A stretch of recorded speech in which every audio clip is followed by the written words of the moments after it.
Hi friends, இன்றைக்கி Sunday morning. நம்ம வீட்டில் இன்றைக்கி சண்டே ஸ்பெஷல் என்ன தெரியுமா? மீன் குழம்பு தான். இப்போ மீன் எடுக்க எங்கே வந்திருக்கோன்னு பார்த்தா பண்ணவாடி பரிசல் துறைக்கு வந்திருக்கோம்.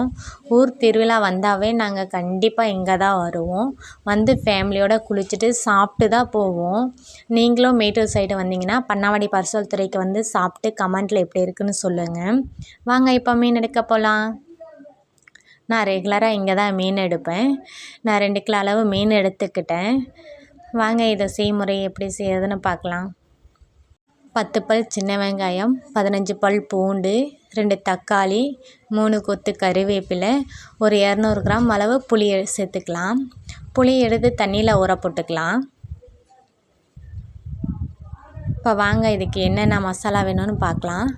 2 ஸ்பூன் சாம்பார் தூள், 3 ஸ்பூன் மீன் குழம்பு தூள், 2 ஸ்பூன் கறி மசாலா, 1 ஸ்பூன் அளவு மல்லித்தூள். இதெல்லாம் நம்ம பச்சையாக தான் சேர்த்து அரைக்க போகிறோம். ஃபஸ்ட்டு சின்ன வெங்காயம் போட்டுக்கலாம் மிக்சியில். பூண்டு சேர்த்துக்கலாம். அப்புறம் கறிவேப்பிலை சேர்த்துக்கலாம்.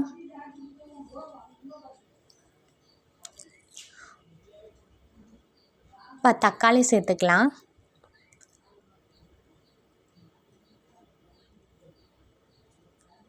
இப்போ மசாலாலாம் சேர்த்துக்கலாம். இதெல்லாம் சேர்த்து நம்ம பச்சையாக தான் அரைக்க போகிறோம். மிக்சியில் அரைக்கிறதோட கல்லில் அரைச்சிங்கன்னா டேஸ்ட் நல்லாயிருக்கும். அரைச்சாச்சு. ஒரு பாத்திரத்தில் 1/4 லிட்டர் அளவு எண்ணெய் ஊற்றிக்கலாம். எண்ணெய் எந்த அளவு ஊற்றுறீங்களோ அந்த அளவுக்கு மீன் குழம்பு நல்லாயிருக்கும். எண்ணெய் காஞ்ச பின்னாடி 1 ஸ்பூன் கடுகு போட்டுக்கலாம்.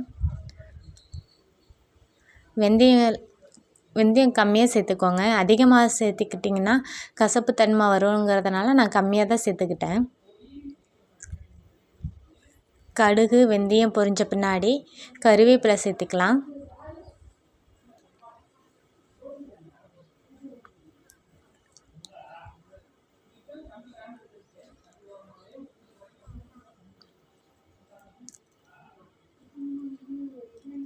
கறிவேப்பிலை பொரிஞ்சிருச்சு. இப்போ அரைச்சி வச்ச சாந்தை ஊற்றிக்கலாம்.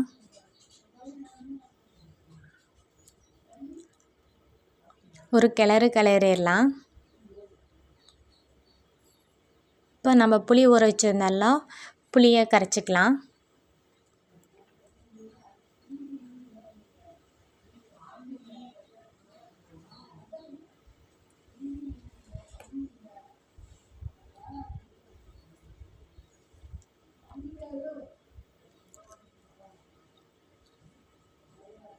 இப்போ புளி கரைச்சி மிக்சியில் ஊற்றி மிக்சியில் அந்த சாந்தெல்லாம் இருக்குல்ல அதை இது பண்ணி ஊற்றிக்கலாம்.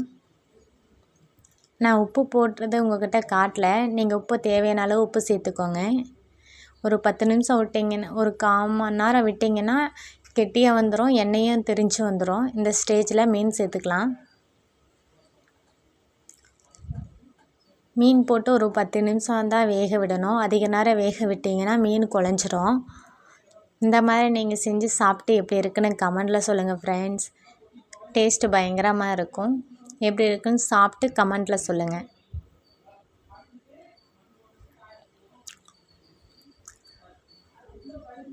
ஒரு 10 நிமிஷம் கழித்து மீன் குழம்பு ரெடி ஆயிடுச்சு. வாங்க பசங்களுக்கு சாப்பாடு போட்டு கொடுக்கலாம்.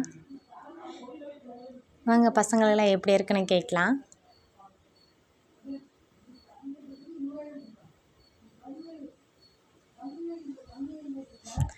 எல்லா வாண்டுங்களும் சாப்பிடும்போது டிவி பார்த்துட்டு தான் சாப்பிடுவாங்க. டிவி இல்லாமல் சாப்பிட்றதே கிடையாது.